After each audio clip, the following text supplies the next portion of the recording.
Авыл халкы гомер буе эшләп, тир түгеп көн күрә. Пермь краена сәяхәтебез вакытында салалардагы милләттәшләребез яшәешен күзәттек. Хәзер Янапай авылына юл тотарбыз. Киләсе сюжетта төрле һөнәр ияләре үзләренең уңыш серләре белән таныштырыр. Әйтик, укытучы, бакчачы, мәктәпнең хуҗалык эшләре мөдире, умартачы, мал табибы үз крестьян фермер хуҗалыгын булдырган. Тик тормас милләттәшләребез турында Эльвира Хөснетдинова сөйләр. Пермь крайы бал ягы, шуңа да биредә бал кыртлары тотучылар шактый. Беренче героебыз да умартачы. Без килгәндә кырт айырталар иде. Гаиләне менә авылда бит эш юк. Ничектер алып бара кирәк. Ирем иреп эшли. 11нче ел эшлибез. Уйлап алдык тагын. Кыртчылык белән әллә шөгыльләнеп карыйк микән дидек. Элек бик нык курка идем. Хәзер менә кырларында йөрим, куркмыйм. Кырттан йөгереп качайм. Кирәк булгач өйрәнелде. Хәзер инде алай качмый, бал кыртлары көненә үзем 5-6 тапкыр чага икән. Бик файдалы бит ул. Авырткан җирләргә гел утыртып торам үзем, шактырам. Шуның белән генә дәваланам мин. Менә тубыклар, аяклар сызлый, шунда гел утыртам. Шуның белән гел менә файдасын күрәм. Үземне генә түгел, иремне дә шактыртам. Ничә башкорт тотканын әйтмәде Зөлфия Вәисова. Кешегә сөйләргә ярамый дигән ышану бар ди. Күп булмагач, кыш көне үй астында базда саклый икән. Уңышның сире тырышлыкта һәм шулай ук һава торышына да бәйле ди. Кырылык елында бал аз була, яңгыр күп яуса да начар. Заманында әти-әнисе дә, әби-бабасы да кырт караган. Хәзер балалары да эшкә өйрәнә. Ә без чираттагы героебызга юл тоттык. Минем кечкенәдән үк тяга бар дип әйтим. Җир белешләсе килеп тора. Обычно февраль вакытларда шундый була, күңелгә шундый уй килә, чыгып бөтен карны көрә бурып, утыртасы килә. Нәкъ менә җир эшен яратканга күрә дә Әнфисә Галиева биология, химия фәнен сайлаган. 24 ел мәктәптә шул фәннәрне укыта. Ә үз бакчасында нәрсә генә юк. Кибеттән бер нәрсә дә алмаска тырыша, артыгын сата да әле. Ә барысы да җиләктән башланган. Минем бу территория гел җиләк кенә иде.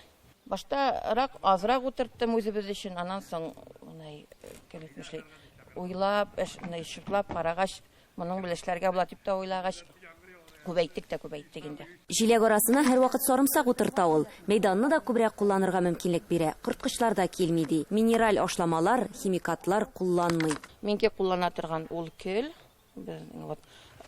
тизәк суы кулланабыз кайчакта. И сыерлары булгач безнең сөт тә бар инде, эремчек су.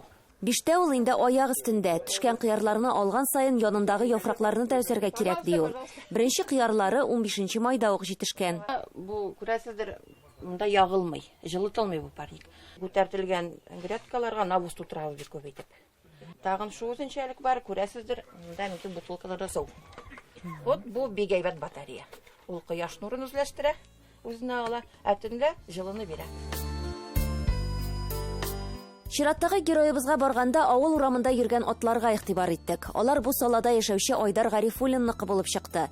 Һөнәре буенча мал табибы ул. Узак еллар колхозда эшләгән. Колхоз биткәч, эш булмагач, чыгып китәсе килмәде. И менә шул эшкә керештем инде мин. Алып кайттык 19 баш ит токымындагы Гилефорд породалы сыерлар. Менә бүгенге көндә шул сыерлар 2 ел ярым эчендә 82 башка җиттеләр. Средний суточный привесларның аларның 1 килода 400 грамм инде. Герефорд токымы ит өчен үрчетелә. Сыерларның сөтен саумыйлар. Бозаулар имчәктән 7-8 айга кадәр аерылмый. Бу токым төрле һава шартларына да түзем. Кырыс климатка яраклашкан. Айдар абый ирен елгасы аша менә шундый басма салган, аның кырыйлары юк. Бик куркыныч. Үзләре йөгереп кенә йөриләр. Елганың икенче ярында Айдар абыйның 61 баш үгезе бар.